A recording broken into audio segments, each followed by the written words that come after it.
If you're struggling with motivation to stick with your fitness and nutrition plan, I'm going to tell you why and how to fix it. So this is the cycle of motivation. Action leads to results, which leads to motivation, which leads to further action. We take action, like do a workout, we feel good afterwards, so we're more motivated to do another workout. It works the other way too. I eat a sleeve of Oreos at 10 o'clock at night, I feel guilty about it, so I'm less motivated to stick with my diet the next day because I keep screwing it up. And the key with this is that we're not in charge of the motivation piece. It is the byproduct of these two things. So typically, we have to take action independent of our motivation. But what happens when we're doing our workouts and we're sticking with our nutrition and we're not motivated to keep going with it? Then the problem becomes right here with the results side of it. And this is important because we think we're only in charge of the actions, but we're actually also in charge of the results. Because if we're not seeing the results that we want, but we're taking the right actions, then there's one of two problems. Problem number one is we have unrealistic expectations for our result. We think we're going to lose 5 pounds in a week, and so when we don't do it, then we're not motivated because we don't feel like we hit the results that we wanted.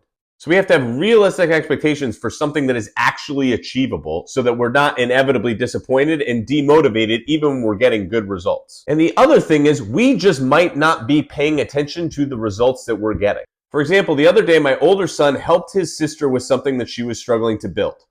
That was his action. Now, he didn't get a lot of positive feedback from her. She's 2. It would be very easy for him to miss the results of his action, and so he's not going to be motivated as much to take that action again. So what did I do?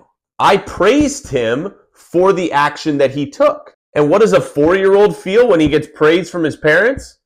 He wants to do it again. We need to do the same thing with ourselves. We need to draw attention to the results that we're getting that we might be glossing over because they are going to give us more motivation to continue to take action.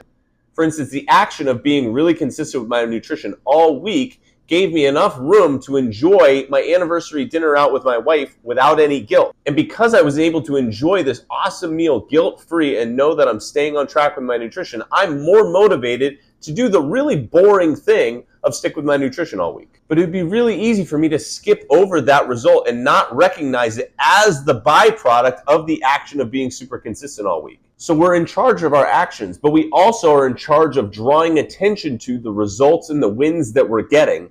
And those two things combined together are going to drive further motivation to keep going with what it is that we're trying to do. If you found this video helpful, I actually did a whole podcast just on this topic. So comment podcast below and I'll send you the link.